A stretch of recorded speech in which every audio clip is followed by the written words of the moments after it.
नमस्कार दोस्तों, स्वागत है आप सभी का एनिमल किंगडम की इस पार्ट 2 में। आज हम फाइलम पोरिफेरा से रिलेटेड क्वेश्चन सॉल्व करेंगे, लेकिन उससे पहले हम फाइलम पोरिफेरा की जनरल कैरेक्टर्स का डिस्कशन करते हैं। फाइलम पोरिफेरा की जनरल कैरेक्टर्स में देखते हैं दोस्तों। जनरल कैरेक्टर्स के रूप में अगर देखा जाए तो सबसे पहले इसको स्पंज, इसका दूसरा नाम तो देखें तो इसको स्पंज भी कहते हैं। साथ ही साथ इसको पोर ब्रियरर एनिमल्स भी कहा जाता है, क्योंकि इसके पूरे बॉडी में छोटे छोटे छिद्र पाए जाते हैं जिसको हम ऑस्टिया कहते हैं। ये जो प्राणी होती है दोस्तों वो सेसाइल होती है, यानी कि इसमें कोई मूवमेंट नहीं पाया जाता है, वो एक जगह किसी आधार से चिपके रहते हैं। दूसरा ये है दोस्तों कि ये ओल्डेस्ट एवं सिंपलेस्ट प्रकार का एनिमल होता है, यानी कि ये फाइलम प्रोटोजोआ के पश्चात फाइलम पोरिफेरा आता है, और ये सिर्फ कोशिकीय स्तर की प्राणी होती है, यानी कि ये सेलुलर लेवल ऑर्गेनाइजेशन को शो करता है। इसमें ना तो टिश्यू होती है और ना ही कोई ऑर्गन का फॉर्मेशन होती है। तीसरा ये है दोस्तों कि इसमें सिमेट्री जो होता है वो एसिमेट्री पाया जाता है। एसिमेट्री का मतलब इसको आप इस एनिमल को आप अगर किसी भी एंगल से अगर डिवाइड करते हैं तो ये दो इक्वल पार्ट में डिवाइड नहीं होता है, कुछ एनिमल को छोड़कर, जैसे कि ल्यूकोसोलेनिया और स्काइफा। अगला कैरेक्टर है दोस्तों, इसका जो ग्रो जो होता है, ये इसका साइज़ जो होता है ये कोई भी साइज़ के हो सकते हैं, इसका कोई भी आकार के हो सकते हैं, यानी कि आकार भी एकदम निश्चित नहीं है, और इसका ये कई कलर के भी हो सकते हैं। इसके एम्ब्रॉयनिक डेवलपमेंट में कहा जाए तो दोस्तों इसका जो एम्ब्रॉयनिक डेवलपमेंट जो होती है इसमें 2 लेयर की बनती है, जिसे हम डिप्लोब्लास्टिक एनिमल कहते हैं। डिप्लोब्लास्टिक एनिमल का मतलब होता है कि इसके एम्ब्रॉयो में 2 लेयर का फॉर्मेशन होती है। एक लेयर जो एक्टोडर्म होती है, दूसरा लेयर जो है वो एंडोडर्म होती है। तो एक्टोडर्म वाला पार्ट जो होता है वो पिनेकोडर्म कोशिका को बनाता है, और दूसरा जो लेयर होती है जिसको गैस्ट्रल लेयर या फिर कोइनोडर्म कहते हैं। अगला कैरेक्टर है दोस्तों स्केलेटन। स्केलेटन, इसमें 3 प्रकार का स्केलेटन सिस्टम पाया जाता है जो इसके बनने के आधार पर है। जैसे कि पहला है कैल्केरियस। कैल्केरियस का मतलब इसमें कैल्शियम कार्बोनेट का स्केलेटन पाया जाएगा। दूसरा है सिलिशियस। सिलिशियस यानी कि ये सिलिका का बना होता है, और तीसरा जो है वो स्पंजिन फाइबर का पाया जाता है। अगला जो कैरेक्टर है दोस्तों मोस्ट इम्पॉर्टेंट कैरेक्टर है वो है कैनाल सिस्टम। कैनाल सिस्टम, इसमें मोस्टली 3 प्रकार का कैनाल सिस्टम पाया जाता है। पहला है एस्कॉन टाइप कैनाल सिस्टम, जो कि सबसे सिंपलेस्ट प्रकार का कैनाल सिस्टम होता है, और ये ल्यूकोसोलेनिया में पाया जाता है। दूसरा है साइकोन, और तीसरा है ल्यूकॉन। और इसमें जो सबसे कॉम्प्लेक्स जो कैनाल सिस्टम होता है वो ल्यूकॉन टाइप का कैनाल सिस्टम होता है। इसके अलावा इसमें रेगॉन टाइप का कैनाल सिस्टम पाया जाता है, जो कि लार्वा स्टेज में पाया जाता है, और ये क्लास डेमोस्पॉन्जी से बिलोंग करते हैं। डाइगेशन की बात करें दोस्तों तो इसमें जो डाइगेशन जो होता है वो इंट्रासेलुलर होता है, यानी कि कोशिका के अंदर होती है। क्योंकि ये फिल्टर फीडर प्राणी होता है, यानी कि अपने भोजन को वाटर करंट से छान कर भोजन ग्रहण करते हैं, और इनकी जो भोजन जो होती है वो अमीबोसाइट कोशिकाओं के द्वारा पाचन किया जाता है। अगला जो इनका कैरेक्टर है दोस्तों वो है रिप्रोडक्शन। तो रिप्रोडक्शन जो होता है वो 2 प्रकार का होता है, एसेक्सुअल और सेक्सुअल। तो एसेक्सुअल जो होता है वो दोस्तों बाय बडिंग के द्वारा होता है, रिडक्शन बॉडी के द्वारा होता है, जो कि रीजनरेशन के थ्रू अपने पूरी कंप्लीट बॉडी का फॉर्मेशन करते हैं। दूसरा जो होता है सेक्सुअल रिप्रोडक्शन। तो सेक्सुअल रिप्रोडक्शन में देखा जाए दोस्तों तो ये प्राणी जो होता है वो हर्माफ्रोडाइट होता है। हर्माफ्रोडाइट यानी कि मोनोसियस, और मोनोसियस को ही बाइसेक्सुअल एनिमल कहते हैं, यानी कि एक ही एनिमल में मेल और फीमेल दोनों के ऑर्गन पाया जाता है, जेनाइटल ऑर्गन पाया जाता है, दोनों का रिप्रोडक्टिव ऑर्गन पाया जाता है। फिर भी इसमें क्रॉस टाइप फर्टिलाइजेशन पाया जाता है। अगला इसका कैरेक्टर है दोस्तों इनका जो डेवलपमेंट होता है वो इनडायरेक्ट होता है, यानी कि इसमें लार्वा स्टेज का पाया जाता है। इसमें जो लार्वा जो बनती है एम्फीब्लास्टुला लार्वा बनता है। इसके अलावा इसमें पैरेन्काइमोला लार्वा भी पाया जाता है। स्क्रीन में आप देख रहे हैं दोस्तों डिफरेंट टाइप के डायग्राम दिया हुआ है। ये जो डायग्राम है साइकोन है, और ये साइकोन टाइप कैनाल सिस्टम को शो कर रहा है। और ये वाला जो डायग्राम है दोस्तों, ये वाला स्ट्रक्चर साइकोन का है, जो कि सेक्सुअल रिप्रोडक्शन को रिप्रेजेंट कर रहा है। और ग्रीन वाला जो डायग्राम है दोस्तों, ये वाला स्ट्रक्चर, ये स्पॉन्जिला का डायग्राम स्ट्रक्चर है।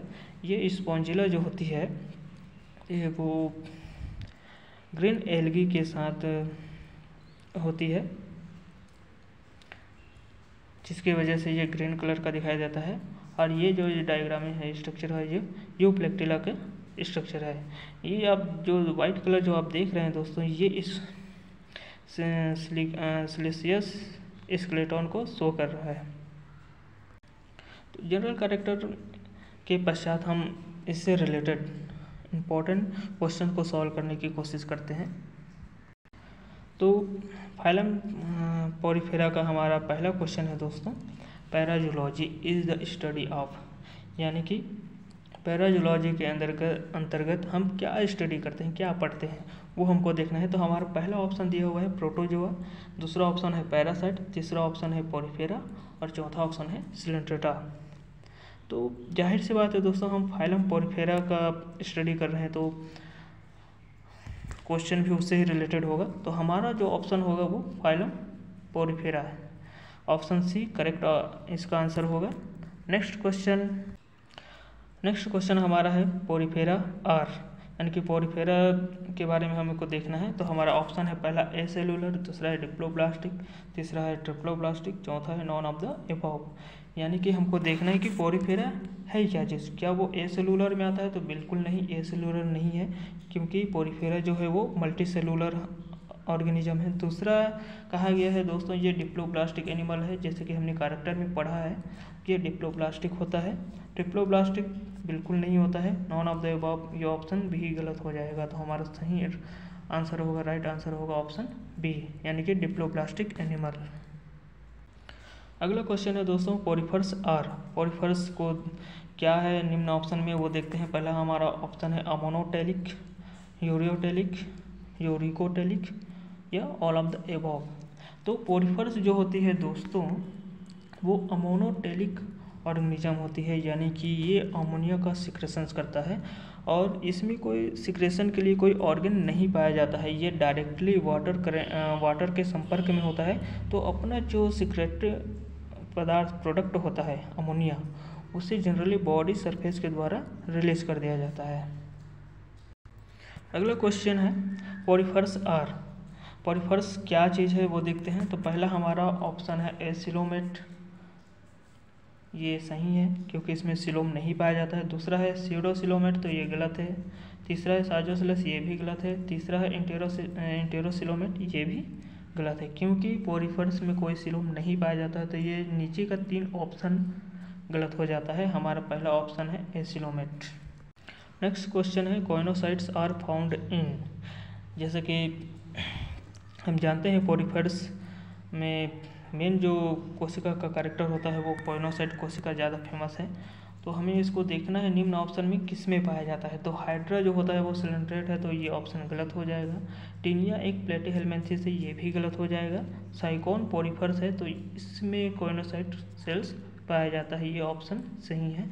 और चौथा ऑप्शन हमारा भी गलत हो जाएगा। तो हमारा क्वेश्चन के अकॉर्डिंग आंसर जो है वो तीसरा साइकोन आंसर सही है। और ये साइड में आप देख पा रहे हैं दोस्तों, ये साइकोन का स्ट्रक्चर है, और बीचों बीच ये जो लेयर आप देख रहे हैं, ये एक कोइनोसाइट लेयर को शो कर रहा है।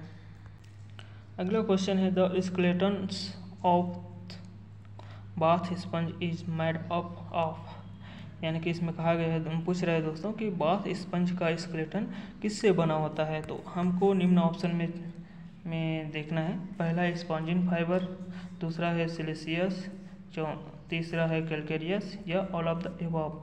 हमको बाथ स्पंज का स्केलेटन देखना है।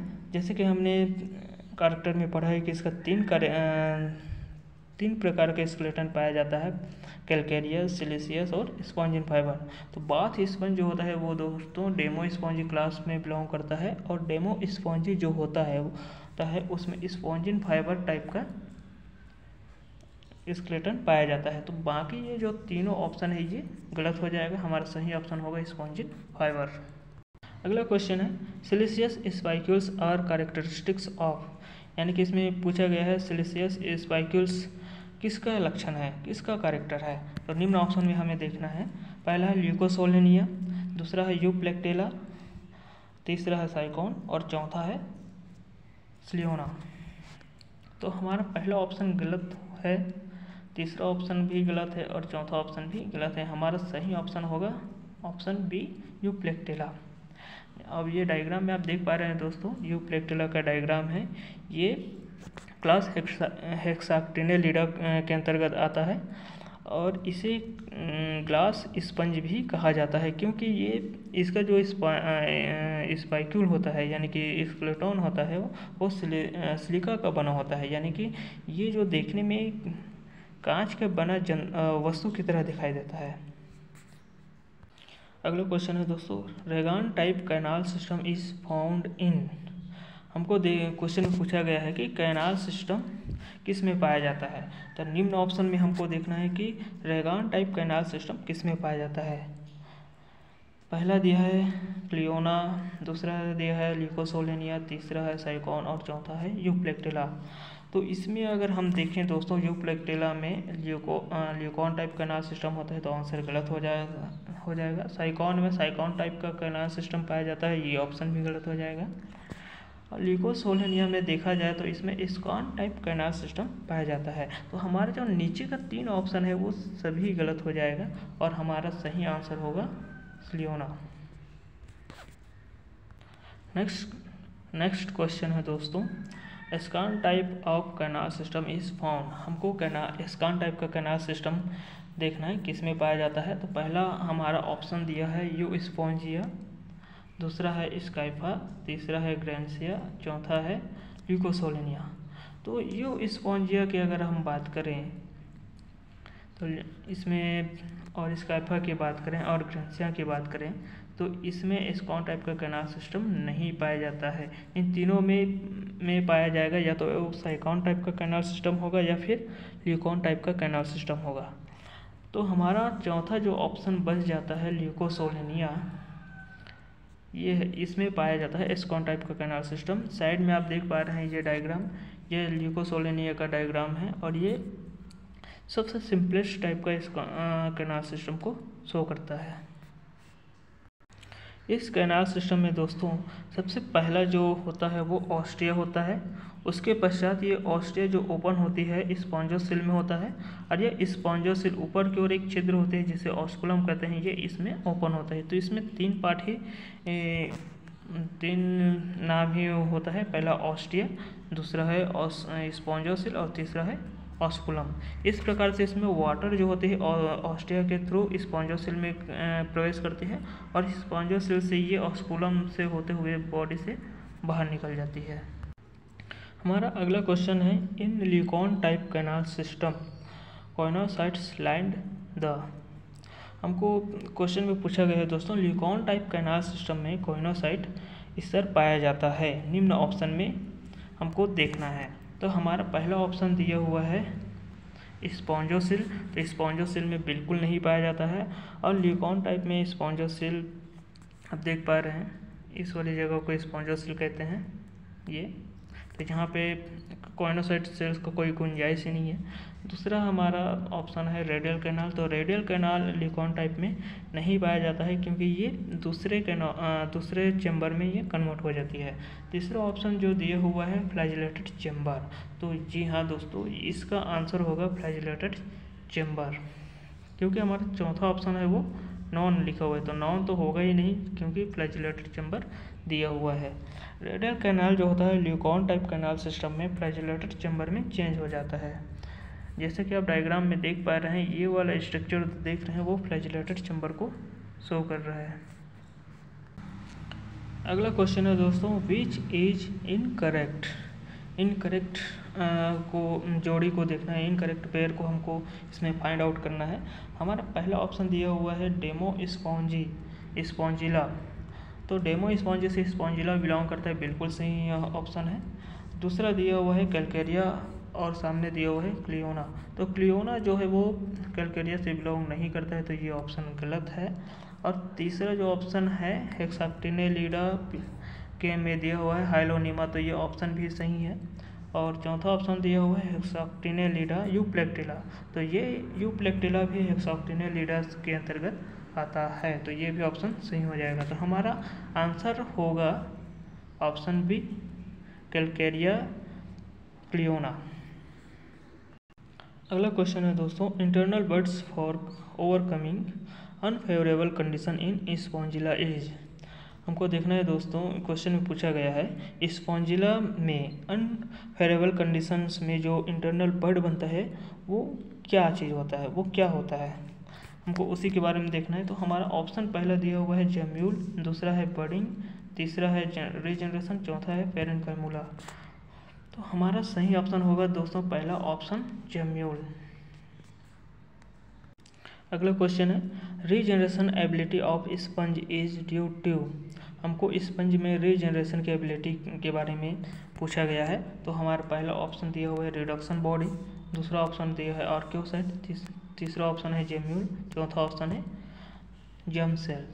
तो हमारा क्वेश्चंस के आधार पे जो करेक्ट आंसर होगा वो ऑप्शन बी आर्क्योसाइट कोशिका होगा। जी हाँ दोस्तों, आर्क्योसाइट कोशिका जो होता है एक टोटिपोटेंस सेल होती है जो कि स्टेम सेल की तरह होती है, और अनफेवरेबल कंडीशन आने पर यह जेम्यूल का फॉर्मेशन करती है, और यही जेम्यूल आगे चल के कंप्लीट बॉडी का अनुकूल परिस्थिति आने पर ये कंप्लीट बॉडी में चेंज हो जाता है, अपने आप को चेंज कर लेते हैं।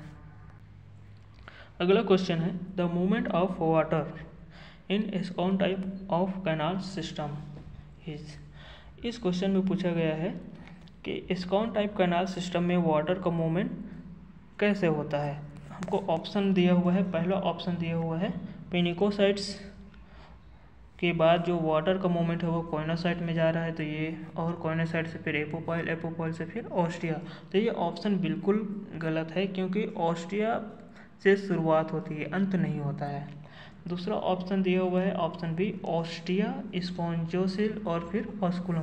तो ये ऑप्शन जो है परफेक्ट है, सही है, क्योंकि एस्कॉन टाइप कैनाल सिस्टम की बात कर रहा है, और एस्कॉन टाइप कैनाल सिस्टम में तीन ही चीज़ इन्वॉल्व होता है। पहला ऑस्टिया, उसके बाद फिर वाटर ऑस्टिया से कहाँ इंटर करते हैं स्पॉन्जोसिल, और स्पॉन्जोसिल से फिर वाटर जो है वो ऑस्कुलम के द्वारा बॉडी से बाहर निकल जाती है। तो ये ऑप्शन सही है। उसके बाद ऑप्शन सी जो है वो गलत हो जाता है क्योंकि ऑस्कुलम से शुरुआत बिल्कुल नहीं होती है। ऑप्शन डी की अगर बात करें तो ये जो ऑप्शन है ये साइकोन और ल्यूकॉन टाइप कैनाल सिस्टम में वर्क करता है। अगला क्वेश्चन है sponge are more advanced than protozoa because. हमको पूछा गया है दोस्तों स्पंज जो होता है वो प्रोटोजोआ से एडवांस होती है, क्यों होता है। तो हमारा पहला ऑप्शन दिया हुआ है they have gastric cavity, wrong. Sponge में गैस्ट्रिक कैविटी बिल्कुल नहीं होता है। दूसरा दिया हुआ है ऑफ डिवीजन ऑफ लेवर अमोंग द सेल, तो ये ऑप्शन अभी तक सही है। अगला ऑप्शन देखते हैं दे हैव लोकोमोटरी ऑर्गन, गलत। स्पंज में लोकोमोटरी ऑर्गन नहीं पाया जाता है। चौथा ऑप्शन दिया हुआ है दे शो रीजनरेशन तो पाया जाता है लेकिन प्रोटोजोआ में नहीं होता है, तो इसलिए ऑप्शन ये भी गलत हो जाएगा। अब हमारा जो ऑप्शन बचा ऑप्शन बी, तो ये क्वेश्चन के आधार पे ऑप्शन बी करेक्ट आंसर होगा क्योंकि स्पंज में कोशिकाओं का लेवर डिवीजन पाया जाता है दोस्तों, जैसे कि पिनिकोसाइट सेल्स का अलग कार्य है, कोइनोसाइट कोशिका का अलग कार्य है, आर्क्योसाइट कोशिका का कार्य भी अलग है, और अमीबोसाइट कोशिकाओं का भी कार्य अलग है। इस प्रकार से अगर देखा जाए तो उसमें डिफरेंट टाइप की कोशिका होती है और उसका वर्क भी, फंक्शन भी डिफरेंट टाइप का होता है। अगला क्वेश्चन है the first multi cellular organism, और इसमें पूछा गया है कि पहला मल्टी सेलुलर ऑर्गेनिज्म कौन है। तो निम्न ऑप्शन में हमको देखना है कि कौन सा ऑर्गेनिज्म जो है वो पहला मल्टी सेलुलर है। तो हमारा पहला ऑप्शन ही सही हो जाता है स्पंज, क्योंकि प्रोटोजोआ के पश्चात जो फाइलम बनता है वो है स्पंज यानी कि पोरिफर्स। और ये पहला फाइलम होता है जो मल्टीसेलुलर ऑर्गेनिज्म को शो करता है। बाकी जो ऑप्शन है ये गलत है। अगला क्वेश्चन है simplest type of canal system is. हमको सिंपलेस्ट टाइप कैनाल सिस्टम को इसमें फाइंड आउट करना है निम्न ऑप्शन में। तो हमारा पहला ऑप्शन जो दिया हुआ है साइकॉन, तो ये गलत हो जाता है। उसके बाद दूसरा जो ऑप्शन होता है एस्कॉन टाइप, तो ये सबसे सिंपलेस्ट कैनाल सिस्टम है दोस्तों। उसके पश्चात ये ऑप्शन और ये ऑप्शन तीनों ऑप्शन गलत हो जाते हैं। जैसा कि डायग्राम में आप देख पा रहे हो, ये एस्कॉन टाइप कैनाल सिस्टम को शो कर रहा है और उसके पश्चात ये मॉडिफाइड होता है साइकॉन टाइप कैनाल सिस्टम में, और उसके पश्चात साइकॉन टाइप से फिर अगला जो कैनाल सिस्टम बनता है वो है लीकॉन टाइप कैनाल सिस्टम। तो ये सबसे कॉम्प्लेक्स प्रकार का कैनाल सिस्टम होता है और सबसे सिंपलेस्ट जो होता है वो एस्कॉन टाइप कैनाल सिस्टम होता है। अगला क्वेश्चन है हाइलोनिमा इज। हाइलोनिमा को और किस नाम से जाना जाता है, ये क्वेश्चन है। तो हमारा पहला जो ऑप्शन है ग्लास रोप स्पंज, तो ये ऑप्शन सही है। इसको एक अन्य नाम से भी जाना जाता है ग्लास रोप स्पंज। बाकी जो ये ऑप्शन है ये गलत हो जाता है। ये हाइलोनोमा का स्ट्रक्चर है। अगला क्वेश्चन है स्पंज हैव। स्पंज क्या रखता है अपने पास, क्या चीज़ होता है स्पंज। तो निम्न ऑप्शन में हम देखते हैं ऑर्गन लेवल ऑर्गेनाइजेशन, ये बिल्कुल गलत है। स्पंज में ना तो ऑर्गन होता है और ना ही टिश्यू होता है, तो ये ऑप्शन भी गलत हो जाता है। Option B tissue level organisation. हमारा तीसरा ऑप्शन जो होता है वो सेलुलर लेवल ऑर्गेनाइजेशन को बोल रहा है, तो ये ऑप्शन परफेक्ट है। और चौथा ऑप्शन भी गलत हो जाता है। स्पंज जो होता है वो दोस्तों सबसे सिंपलेस्ट प्रकार का मल्टी सेलुलर ऑर्गेनिज्म है जो कि सेलुलर लेवल ऑर्गेनाइजेशन को शो करता है। अगला क्वेश्चन है सिलेक्ट द अनमैच क्लास। हमको फाइलम पोरिफेरा में पाए जाने वाले क्लास के बारे में फाइंड आउट करना है और इनमें से कोई एक क्लास है जो पोरिफेरा से बिलोंग नहीं करता है। तो हमारा पहला ऑप्शन जो दिया हुआ है कैलकेरिया, तो ये फाइलम पोरिफेरा से बिलोंग करता है। ये वाला ऑप्शन जो है वो गलत है क्योंकि ये फाइलम सिलेंट्रेटा का है, पोरिफेरा का नहीं है। बाकी हेक्साक्टिनेलिडा और डेमोस्पॉन्जी भी फाइलम पोरिफेरा से बिलोंग करता है। तो हमारा ऑप्शन बी जो है वो आंसर होगा। अगला क्वेश्चन है पेरेनकाइमुला इज। पेरेनकाइमुला एक प्रकार का लार्वा है दोस्तों। अब इसके बारे में हमको देखना है। तो हमारा पहला ऑप्शन दिया हुआ है a free swimming solid larva of sponge. दूसरा ऑप्शन दिया हुआ है a free living hollow larva of sponge. तीसरा है द बॉडी ऑफ स्पंज और चौथा है एन एसेक्सुअल रिप्रोडक्टिव बर्ड्स। तो ये रिप्रोडक्टिव बर्ड्स नहीं है, ये बॉडी भी नहीं है स्पंज का, ये भी गलत हो जाता है। जैसे कि मैंने कहा पेरेनकाइमुला एक लार्वा है, तो लार्वा के स्ट्रक्चर के बारे में हमको फाइंड आउट करना है। तो इसमें जो बी ऑप्शन है a free living hollow larva of sponge, तो ये भी गलत है। तो हमारा ऑप्शन ए सही, हमारा ऑप्शन ए बच जाता है जो कि सही है। जो पेरेनकाइमुला जो लार्वा होता है वो फ्री स्विमिंग लार्वा होता है और साथ ही साथ ये सॉलिड लार्वा होता है। सॉलिड का मतलब होता है दोस्तों इसका जो बॉडी है कोशिकाओं के द्वारा फिल्ड होती है, उसके अंदर कोई कैविटी नहीं पाया जाता है। नेक्स्ट क्वेश्चन है classification of Porifera is based on. हमको क्लासिफिकेशन देखना है पोरिफेरा का किस आधार पे क्लासिफिकेशन किया गया है। तो हमारा पहला ऑप्शन दिया हुआ है लोकोमोटरी ऑर्गन के द्वारा, तो बिल्कुल गलत क्योंकि पोरिफेरा सेसाइल होता है। दूसरा ऑप्शन दिया हुआ है स्केलेटन, तो ये ऑप्शन सही है क्योंकि स्केलेटन के आधार पे पोरिफेरा को क्लासिफाइड किया गया है। और तीसरा ऑप्शन जो है वो फ्लैजेला, ये गलत हो जाता है। और नंबर ऑफ ऑस्टिया, तो ये भी गलत है क्योंकि नंबर ऑफ ऑस्टिया के द्वारा हम पोरिफेरा को क्लासिफाइड नहीं कर सकते हैं। तो स्केलेटन के आधार पे फाइलम पोरिफेरा को 3 क्लास में डिवाइड किया गया है। पहला है कैलकेरिया, दूसरा है हेक्साक्टिनेलिडा और तीसरा है डेमोस्पॉन्जी। नेक्स्ट क्वेश्चन है the totipotent cells of sponge are.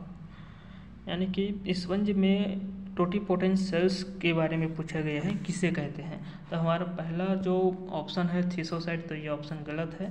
दूसरा ऑप्शन जो दिया हुआ है ट्रोफोसाइट्स, ये भी गलत है। तीसरा जो ऑप्शन है आर्कियोसाइट, तो ये ऑप्शन सही है दोस्तों क्योंकि आर्कियोसाइट ही एक प्रकार का टोटिपोटेंट सेल होता है, यानी कि एक स्टेम सेल की भांति कार्य करता है और अनफेवरेबल कंडीशन आने पर यह डिफरेंट टाइप्स के सेल्स का निर्माण करते हैं या फिर एक कंप्लीट स्पंज का फॉर्मेशन करने का भी काम करते हैं। चौथा ऑप्शन तो ये बिल्कुल गलत है, कॉइनोसाइट सेल्स। अगला क्वेश्चन है the name of larva of scypha. हाँ, यानी कि स्काइफा के लार्वा का नाम हमको देखना है। तो हमारा पहला जो ऑप्शन दिया हुआ है एम्फीब्लास्टुला, और दूसरा ऑप्शन है पैरेन्काइमुला, तीसरा ऑप्शन है स्टोमोब्लास्टुला और चौथा ऑप्शन है प्लैनुला। इन चारों जो ऑप्शन दिया हुआ है लार्वा, उनमें से सही लार्वा को हमको फाइंड आउट करना है। तो हमारा पहला जो ऑप्शन है एम्फीब्लास्टुला लार्वा, ये ऑप्शन सही है। बाकी ये 3 ऑप्शन जो है वो गलत है। अगला क्वेश्चन है the common name of साइकॉन is. हमें साइकॉन का कॉमन नेम, सामान्य नाम के बारे में देखना है। तो पहला ऑप्शन दिया हुआ है हॉर्स स्पंज, तो जो कि गलत है। दूसरा इस नाम दिया हुआ है अर्न स्पंज, तो ये ऑप्शन सही है दोस्तों, क्योंकि इस साइकॉन को अर्न स्पंज कहते हैं। इसके अलावा इसे क्राउन स्पंज भी कहा जाता है। तो तीसरा ऑप्शन भी गलत है और चौथा ऑप्शन भी गलत है। इसमें 2 डायग्राम दिया हुआ है साइकॉन का, एक ये वाला डायग्राम जो कि सेक्सुअल रिप्रोडक्शन को शो कर रहा है, और ये उसका अलग वाला डायग्राम है। अगला क्वेश्चन है Proterospongia is a connecting link between. Question पूछ रहा है दोस्तों प्रोटेरोस्पोंजिया कनेक्टिंग लिंक शो करता है किन के बीच में, मतलब 2 फाइलम के बीच में कनेक्टिंग लिंक को शो करता है। जैसे कि प्रोटेरोस्पोंजिया एक प्रोटोजोआ एनिमल है ना, तो हमको देखना है कि किनके बीच कनेक्टिंग लिंक शो करता है। जैसा कि अब नाम से ये पता चल रहा है ये प्रोटेरोस्पोंजिया, यानी कि 2 नाम से बना हुआ है, प्रोटेरो और स्पोंजिया, यानी कि ये शो करेगा प्रोटोजोआ और स्पोंजिया के बीच में। तो हमारा करेक्ट आंसर हो जाएगा option C, protozoa and porifera. हमारा अंतिम क्वेश्चन है दोस्तों select the correct match. Select the correct match में हम हमारा पहला ऑप्शन दिया हुआ है बोरिंग स्पंज। बोरिंग स्पंज का ओरिजिनल जो नाम है वो क्लियोना, तो ये बिल्कुल सही है। उसके पश्चात दूसरा जो ऑप्शन दिया हुआ है बाथ स्पंज, तो बाथ स्पंज का जो सही नाम है उसको हम ओरिजिनल नेम है वो यूस्पोंजिया कहते हैं, तो ये भी बिल्कुल करेक्ट है। और तीसरा जो नाम है हॉर्स स्पंज, तो हॉर्स स्पंज का सही नाम जो है वो हिप्पोस्पोंजिया है। यानी कि देखा जाए तो ऑप्शन में तीनों जो एनिमल का नाम और उपनाम तीनों सही है। तो हमारा जो ऑप्शन जो होगा करेक्ट आंसर जो होगा वो चौथा ऑप्शन होगा, ऑल ऑफ द अबव। आज का वीडियो इसी क्वेश्चन के साथ समाप्त करते हैं दोस्तों। उम्मीद करता हूँ यह वीडियो आपको अच्छा लगा होगा। अगला हमारा जो वीडियो होगा वो फाइलम सिलेंट्रेटा से रिलेटेड क्वेश्चन होंगे। तो आज के लिए बस इतना ही। अगर मेरा ये वीडियो आपको अच्छा लगा होगा तो please like, subscribe and share. Thank you.